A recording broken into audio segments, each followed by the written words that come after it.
El contenido de este vídeo puede ser perturbador para algunas personas. Se recomienda discreción. Hola a todos los fanáticos de YouTube.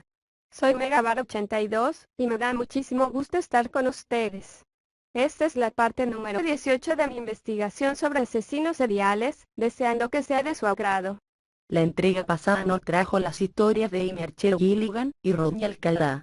Es increíble la facilidad que estos monstruos tienen para hacerse pasar por gente normal. A veces, hasta son carismáticos. Y aún tenemos muchos perfiles por conocer y muchos asesinos por descubrir. Así que entremos en materia. Ya no puedo esperar a que llegue el momento de presentar a nuestro siguiente inadaptado. Peter William Sutcliffe. Nació en Bingley, West Yorkshire, Inglaterra, el 2 de junio de 1946. Era un niño solitario y enfermizo, que sufría lo que actualmente llamamos bullying. Era muy apegado a su madre, al grado de, literalmente, estar siempre pegado a sus faldas. Se notaba que tampoco le gustaba vivir en Bingley. Su primer trabajo fue como sepulturero en el cementerio del pueblo. Una noche, cuando ejecutaba sus labores, escuchó una voz suave y gentil. Dejó caer la pala y buscó el origen del sonido. Siguió el eco hasta llegar a una tumba. La voz que inicialmente pronunciaba frases sin sentido, al final le dio una orden. Volverse violento y recorrer las calles, exterminando a todas las prostitutas. Lejos de asustarse, Peter quedó fascinado con su experiencia religiosa. Aunque ocultó la epifanía durante años, decidió seguir lo que él consideraba un mandato de Dios. En 1969, atacó a su primer víctima, aunque no logró matarla. La golpeó en la cabeza con un calcetín. Ja ja ja ja ja. ¿Cómo esperaba matar a alguien con golpes de calcetín? ¿Quería matarla con el mal olor? Más bien quería romperle la cabeza. El calcetín tenía una piedra en su interior. Años después, perfeccionaría su técnica. Abordaba a las prostitutas del barrio de Capeltown, aparentemente contratando sus servicios, y las llevaba a un lugar apartado. Una vez solos, y tratando de tomarla desprevenida, le daba unos varios golpes contundentes en la cabeza con un marro. Con tal fuerza que, en ocasiones, lograba fracturarles el cráneo. Después, apuñalaba su cuerpo con saña. Quizá descargaba toda su ira por este medio, o la penetración del cuchillo tenía una connotación punitiva o sexual. Emily Jackson, su segunda víctima mortal, recibió 52 puñaladas en cuello, pecho y estómago. Por si fuera poco, también le perforó la espalda con un destornillador. Vaya, Peter era bastante fuerte. Apuñalar tantas veces a Emily debió ser agotador. En efecto, tenía una gran fortaleza. Y aunque era un hombre tranquilo la mayor parte del tiempo, eventualmente se volvía voluble y explosivo. En una ocasión golpeó a un amigo que le había hecho una broma. El impacto fue tal que Peter se fracturó la muñeca. No me imagino cómo le fue al otro. Pero golpear y apuñalar eran solo una parte de la firma de Sutcliffe. Ya que estaban muertas, las colocaba con la blusa y el brasier desabrochados, pero cubiertas con una manta o un abrigo. Les bajaba los pantalones o la falda hasta las rodillas, pero les dejaba las medias en su sitio.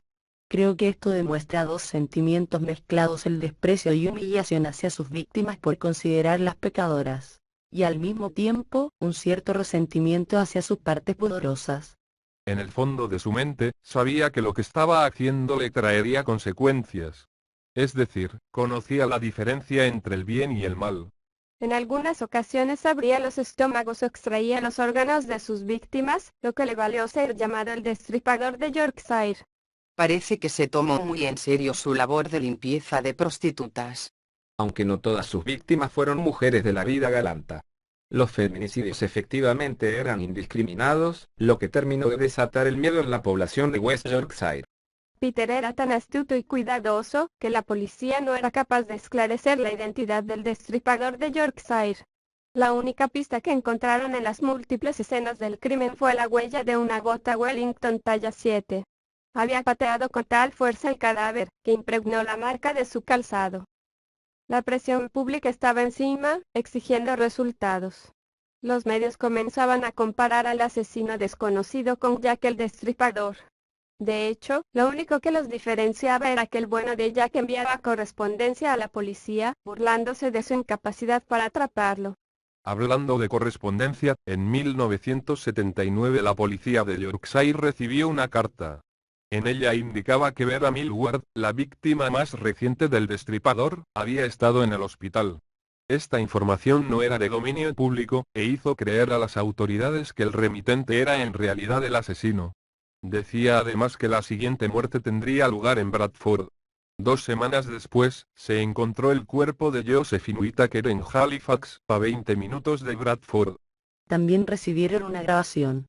La voz en ella era gruesa y, al igual que el lenguaje de las cartas, tenía el acento de un minero.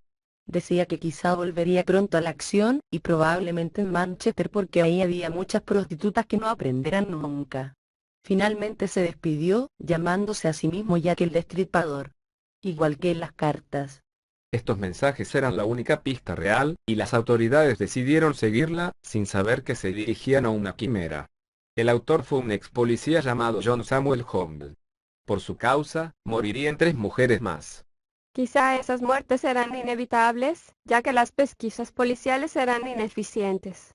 Solo pudieron atrapar a Peter gracias a la causalidad. 2 patrulleros encontraron un vehículo mal estacionado, y se acercaron a investigar. Adentro estaba Sutcliffe, acompañado de la desafortunada en turno.